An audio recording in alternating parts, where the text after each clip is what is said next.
As You Like It play by William Shakespeare. Once upon a time, in the Dukedom of France, there lived two brothers, Duke Senior and Duke Frederick. Duke Senior was the rightful ruler, a kind and noble man, loved by the people. But his younger brother, Frederick, was jealous.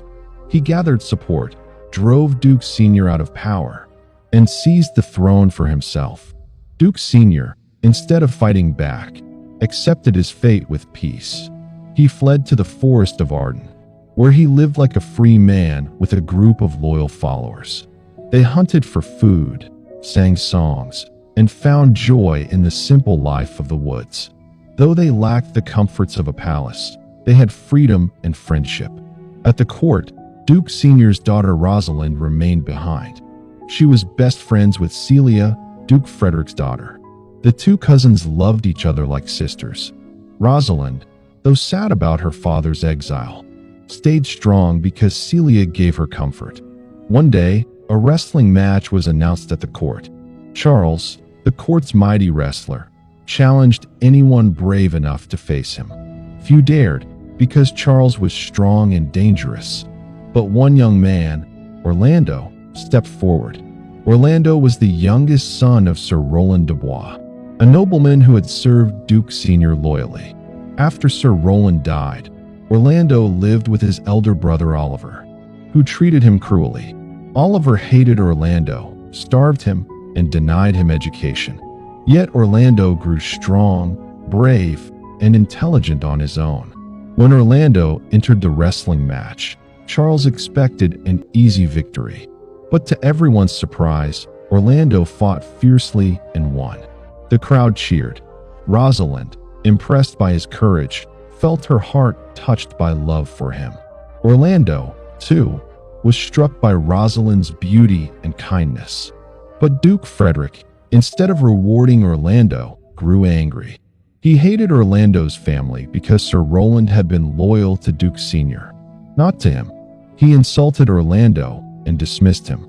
Rosalind, however, secretly gave Orlando a chain from around her neck as a token of admiration.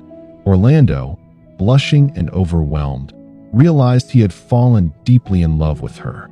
Soon after, Duke Frederick's jealousy grew worse. He suddenly turned against Rosalind, suspecting that she might one day try to help her father regain power. In a fit of anger, he ordered her to leave the court. Celia, shocked and heartbroken, refused to abandon her cousin. "Where you go, I will go," she said. The two girls decided to run away together to the forest of Arden, where Rosalind's father lived. But it was dangerous for two young women to travel alone. So Rosalind disguised herself as a young man, calling herself Ganymede, while Celia dressed as a poor shepherdess and called herself Aliena. They took along the clownish court fool, Touchstone, whose wit and humor lightened their journey. Meanwhile, Orlando's situation worsened. His brother Oliver plotted to kill him, warned by an old servant, Adam, who had been loyal to his father. Orlando fled the house with Adam by his side. With nothing but determination, they too set out for the forest of Arden.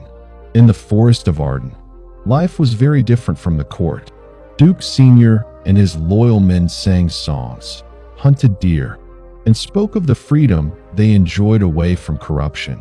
One of his companions, the melancholy Jacques, often gave witty but gloomy speeches about life. His most famous reflection compared life to a stage, where every person plays many roles, from infant to old age. When Rosalind, disguised as Ganymede, Celia, as Aliena, and Touchstone arrived, they bought a little cottage and pretended to be simple country folk. Orlando and Adam, tired and hungry, also wandered into the forest, where Orlando hung poems he had written for Rosalind on tree trunks. His verses, though clumsy, were full of sincere love.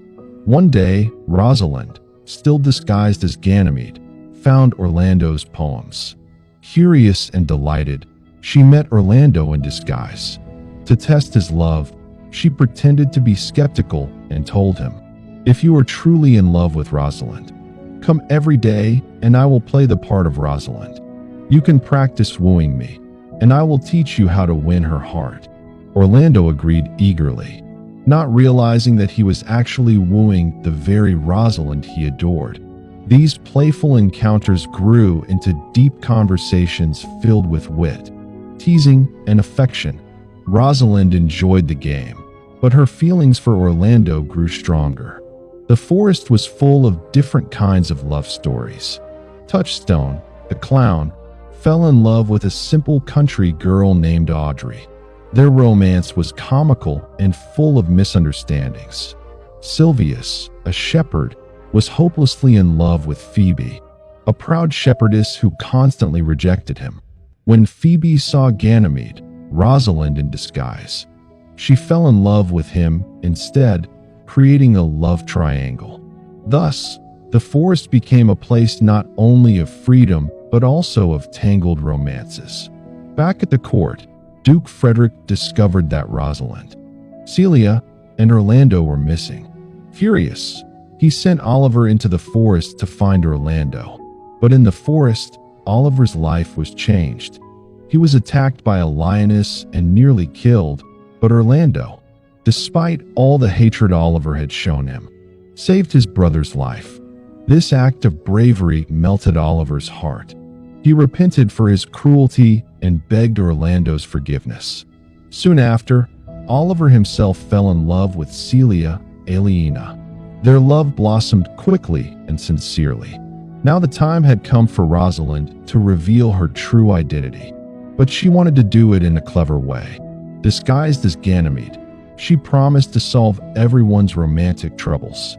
She told Orlando, Silvius, and Phoebe that the next day she would arrange marriages that would satisfy them all.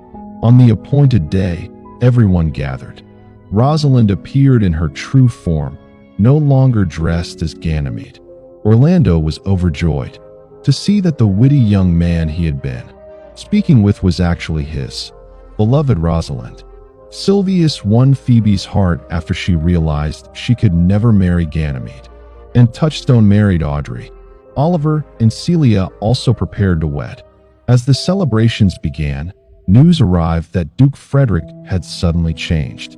On his way to attack Duke Senior in the forest, he met a holy man who convinced him to give up his throne and retire into a religious life.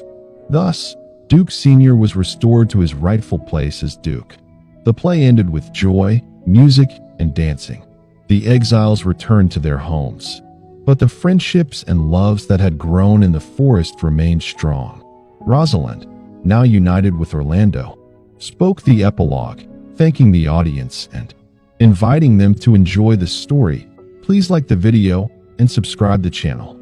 Thank you.